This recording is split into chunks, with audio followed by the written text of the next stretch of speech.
Hi, hello, good evening. Welcome back to the channel. It is an absolutely gross day here in Brooklyn. So I'm at home making soup. I'm making a Chinese pork rib carrot daikon soup, and I'm fucking starving, but it has to boil for another hour, so I just thought I would pass the time and make a video to like take my mind off of my very upset and empty stomach. But I actually just finished watching Ben's new vlog, Benjamin Journal on YouTube, who is a good friend of mine, and I loved his video, and I felt inspired to record something after I watched it. Also, coincidentally, he's also boiling soup in his vlog, so I guess we're living like kind of parallel lives or something. And he also outed this channel to his followers. Ben, I told you not to do that. Honestly, I really... Oh. Sorry, that was my soup timer going off to alert me to put in the vegetables into the soup. What was I saying? Oh yes, I don't care. I really don't care that Ben outed my channel. But Benjamin, you will be hearing from my lawyer within the next 5 business days. I guess so, like a little update on what I've been up to recently, or like some shows and stuff I've been seeing. Me and Ben actually saw this play at Lincoln Center called 5 Models in Ruins, 1971 or something. Which was not good. We both did not enjoy it. I actually came like 10 minutes late, and I kind of wish I didn't even go. Because I was like rushing to the Lincoln Center because the queue was delayed, and I was just like really flustered and like sweaty, and the play was not good. I mean, the set design was cool, and the acting was good, but I thought some parts of the script were really weird, and some of the characters I found to be really irritating. So I think overall it was a flop for me, for both of us actually. We both didn't like the play that much. I mean, there definitely were funny moments. Like, I actually laughed quite a lot, but I think half of the laughter was like genuine laughter, and then half of it was like just laughing from how like stupid some of the scenes were. So yeah, it would just the script was subpar, and the direction I thought was not great either. So yeah, I think in general just not a enjoyable experience. I mean, it was entertaining. Like, you're basically just following these 5 like high-strung models having like a mental breakdown the whole time, which was, you know, I had some funny moments, and there were a lot of like cute like cheeky one-liners that I like chuckled at, but I think like there was just not that much depth to the play. And I think we both left it feeling like, okay, like what was the point of that? Like, why even make this if you have nothing really interesting to say at the end of the day? So I think that if you live in New York and were thinking about going to this, then I would say maybe skip this one. Another show that we saw recently, again with Ben, I've been spending a lot of time with this boy. We saw this play at La Mama called Seagull, A True Story, which actually Ben's partner Ohad is performing, and it's actually still running until June 1st, I think. But Ohad choreographed the show and dances in it and also acts a little bit, so it's always really, she's an amazing performer, and I love watching her perform, so it's just a treat to watch her on stage. But yeah, we saw this play on opening night, and I liked it. Like, I thought it was really entertaining, and definitely has this like wacky, zany, like DIY energy that was really charming, and I like was actually really impressed at how creative some of the direction and the production design was. But I think in general this play was like not exactly to my taste. Like it was the pacing was really, really fast. And me and Ben like talked about this afterwards, but he mentioned something where he said that he felt like the pacing was really, really hectic, and he wished that some moments had more time to land and make an emotional impact before moving to the next thing, which I really agree with. Yeah, but it was interesting. The plot,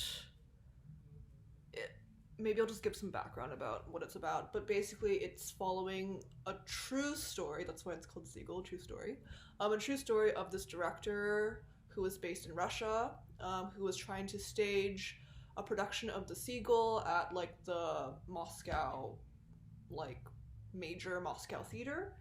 But then like the war with Ukraine started, and he ended up making some public comments against the war in Russia, and then basically had to flee to New York because the Russian government was like after him. And then after moving to New York, he kind of has to start all over, and he still tries to stage this play but runs into a lot of obstacles along the way. But yeah, I thought it was good. Like I was really entertained. There were a lot of really funny moments where I was like shrieking with laughter. It also breaks the fourth wall in this interesting and kind of like funny way, where there's like this one character who's playing like the MC, but kind of going back and forth between addressing the audience but also playing different characters in the play. So there's kind of like this play within a play aspect that they play with pretty cleverly, which I enjoyed. There definitely were parts where I was like, what in the fucking hell is happening? Like, me and Ben, like, there was this part where Ohad and the other dancers, like, came out, like, with this, wearing this, like, house, like, this cardboard house. I think maybe it was, like, they were supposed to be, like, the Kremlin in Moscow, and then they came out wearing these houses and, like, started doing a dance, and I was like, what in the world is happening? It was, like, so... like interesting. I think Ohad said that she was also like, what the fuck is this? And she like came back and was like, I'm playing a fucking house. Like, yeah, so there were definitely moments in the play where I was like, okay, like this is just really like out there. But it was definitely really creative. The acting was good. Like, as an ensemble, I think the cast was really good. There were some really interesting secondary characters as well. But I do have to say that I did not love the actor who played the main protagonist. I don't know. Like, I feel like they maybe should have casted someone who is a bit more charismatic for the role, maybe. But also, like, I think it wasn't to the point where I was like, you suck. I was just kind of like, like, I don't know, like, you crying in these moments is making me cringe a little bit. But yeah, Ohad was great. She looked beautiful at the premiere, and yeah, it's still running until June 1st, and it's getting some really good reviews, so I would say go check it out if you are in New York.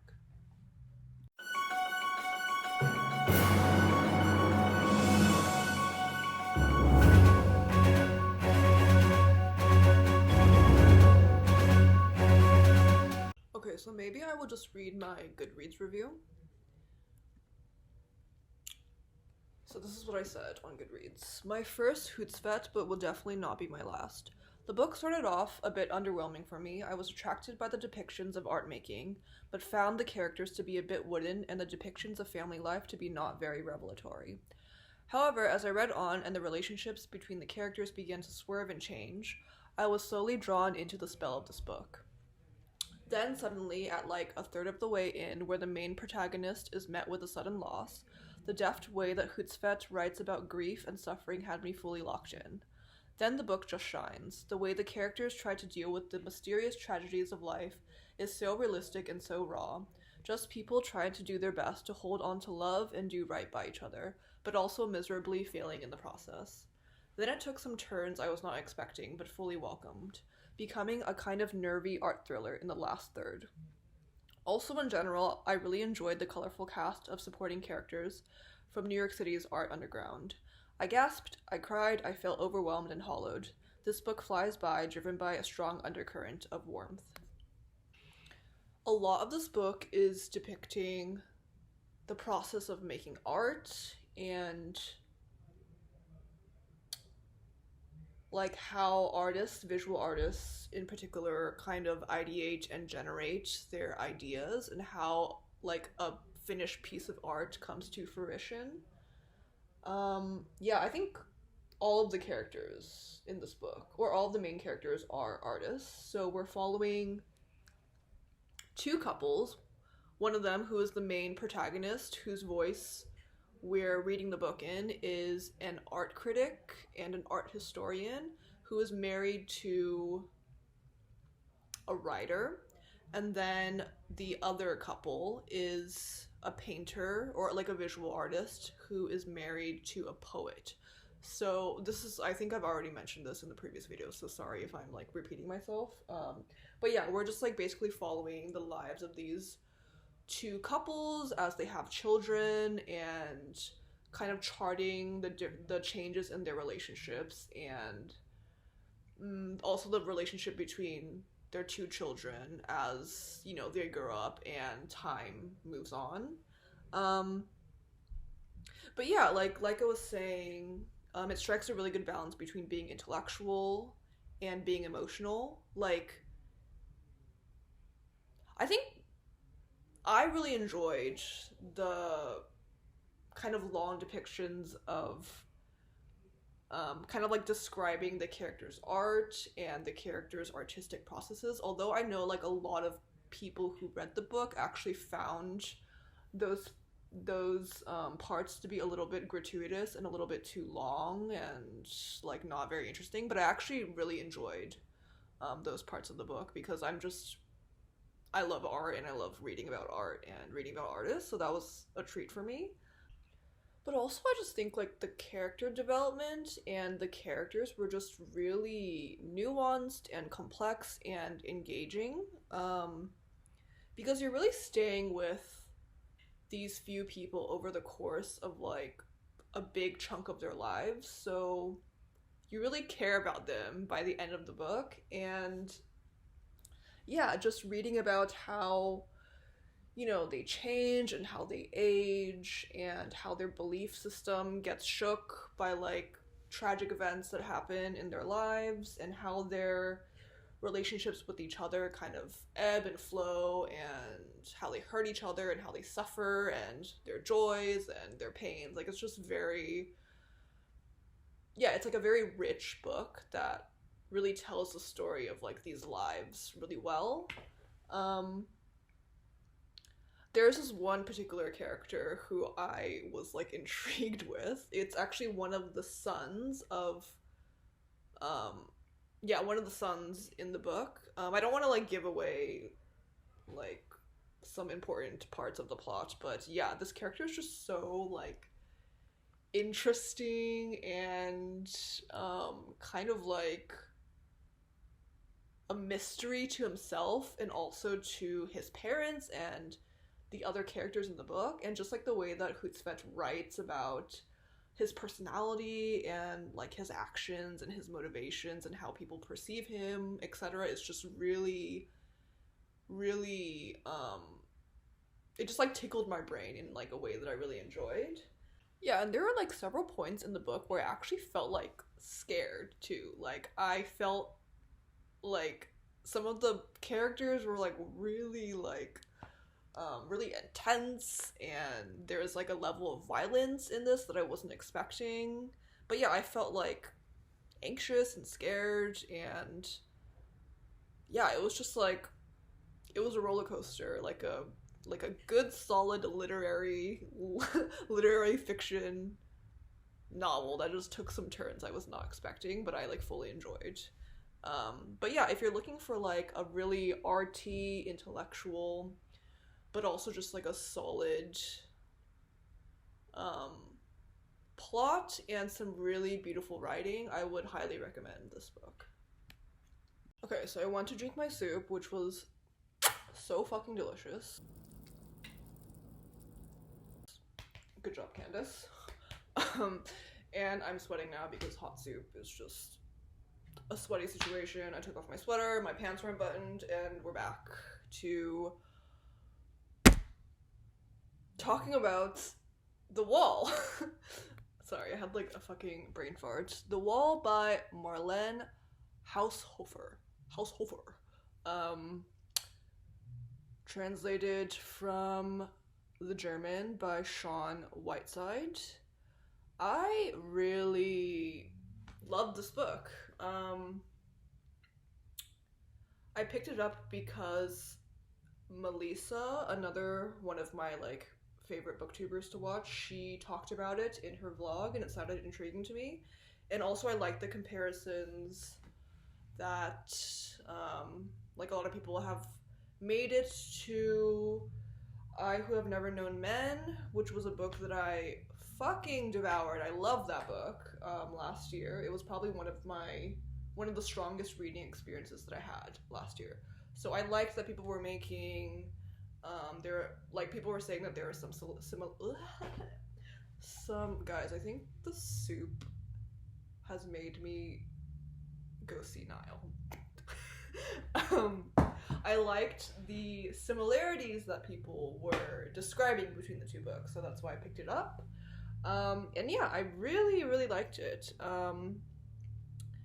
The premise is that there is this middle-aged woman who is like on this hunting trip with her husband and a family friend, and while her husband and this friend are out like in the town getting supplies or something, this supernatural, like mysterious wall is suddenly erected around the forest that she's in. She's like waiting in a hunting cabin for them to come back, and they don't come back during the day, they don't come back the next day, so she goes out to investigate, and she discovers that there's this huge transparent wall that has been erected around this forest that she is currently subsiding in. And after some investigations, she comes to the conclusion that probably everybody beyond this wall, including her husband and her children and everyone else in the world and her family friend, are all dead. So it's a pretty bleak premise. I'm also not really giving anything away because the point of the book isn't really the plot of this happening. It's more like her reaction to this crazy scenario that she finds herself in and how she kind of continues on her life when there are no more people in the world for her to interact with. So yeah, I think that premise was really intriguing. What is going on in my neighbor's apartment? There's like some weird ass sounds. Like I don't know what the fuck they're watching. Yeah, so wow. So basically, she's like the last person left in the world, and her only companions are this hunting dog named Lynx, who used to be her family friend's dog, who just happened to come back to the hunting cabin before this wall was mysteriously appeared. And beyond this dog, throughout the rest of the story, there's a cat that comes into her life that has some kittens, and also a cow, a sweet cow named Bella, and then this Bella ends up having a little calf, a bull that she just calls Bull. So yeah, it just ends up being this really kind of like contemplative, melancholy story about a woman who is just living day to day in this forest, trying to like figure out how to sustain her life. And it's a lot about her relationship with the animals. She specifically has a really sweet and supportive and honestly very complex relationship with her dog Lynx and eventually with the rest of the animals, and she ends up kind of like personifying them and projecting a lot of her kind of like musings on them, because those are the only alive creatures that she has to interact with. And it's a lot about just how do you keep your mind occupied? How do you continue to live and to find joy and pleasure and to just like continue to maintain your sanity and your sense of routine when your entire world has become so foreign and like there are no other people on this planet that you can ever interact with ever again. Which is like, I think there's just something so profound about the way that Marlen writes about just like the daily mundane tasks that our main character has to go through in order to just like survive in the forest. Like it talks about her having to chop wood for the winter, having to like preserve fruit, having to like plant potatoes and to cut hay for the cows, and like all these daily things that this protagonist, actually don't even know if we ever learn what her name is, but yeah, just all these day-to-day things that this person has to go through in order to keep living. And it's also just like a really beautiful exploration of a human's relationship with nature and how much joy and serenity and beauty can be found in the natural world, and how much nature can give to humans, like on the level of both like nourishment and what you need to like sustain life, but also like in the way that it can sustain your soul to keep going even when like the world has ended, basically. Yeah, I mean, I thought it was really like hypnotic, the reading experience. It definitely is repetitive, and I think some people would probably be turned off by the repetitive nature of the book, but I actually liked that part of it a lot. Like, I feel like it gave the reading experience this kind of like rhythm that became like the driving force of, you know, this woman's life in the book. And like Marlen, like there are some parts that I found to be really just like interesting and profound. Like, I mean, like there was a part where the protagonist is kind of like observing the cat.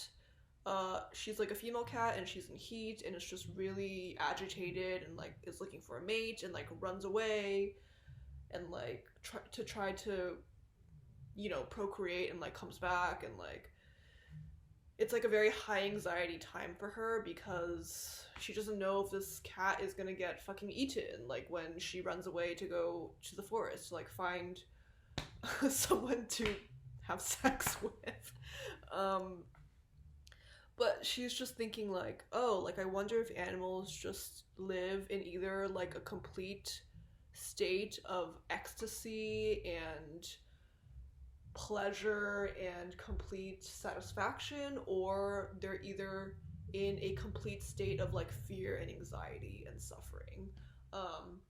So I think she's just trying to like compare her own experience as a human to that of an animal, and she's just kind of thinking about like, oh, how pure like an animal's emotions must be, because they're just living moment to moment and they're not like burdened by, or their thoughts are not that changed by, you know, like what, like they're not changed by how humans like intellectualize events and kind of like derive meaning from their past. Like animals don't do that.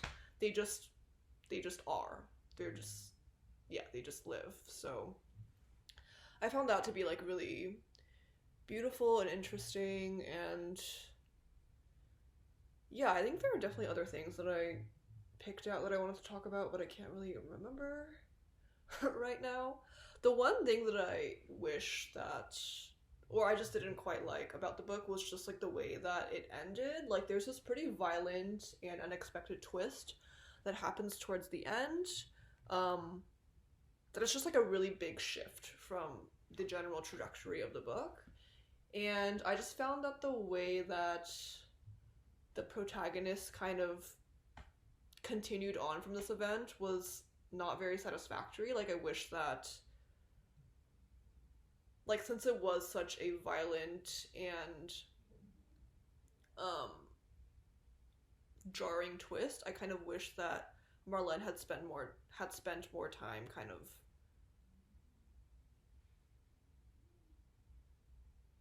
like with more interiority surrounding the event and how she processes it and things like that. But yeah, I think overall this was a really beautiful reading experience. I really enjoyed it, and yeah, it definitely scratched a part of the itch that I, who have never known men, like left behind after last year. So my back, oh, I need like a fucking back replacement surgery.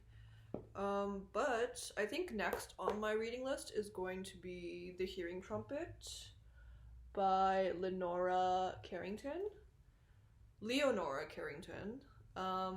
Yeah, I mean, me, James, and Ben kind of have like an unofficial little book club, and we all decided that we wanted to read this together as like a buddy read and like talk about it in 2 weeks.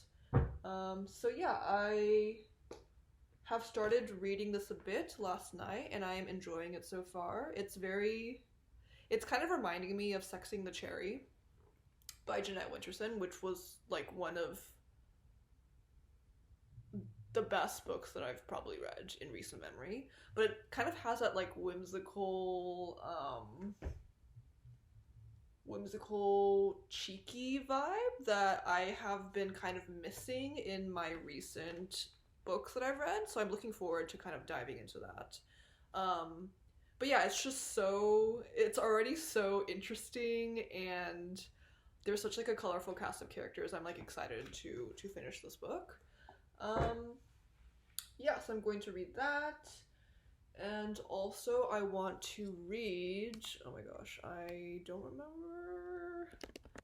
Oh, I want to read Close to the Knives by David Wojnarowicz, who's an actor, or not an actor, who's an artist that I really admire. Yeah, and then I think from Ben's vlog, oh my gosh, what is it called? Whatever book he was talking about the woman being mauled by a bear. I don't remember, but I will also get to that. So those are my 3 that are on my list. Yeah, I think I've babbled on for far too long already, so let me know if you've read any of these books and what you thought about them, if you have any other recommendations, anything you're curious about and you want me to talk about. Yeah, thank you for watching, and I'll see you in the next video. Bye!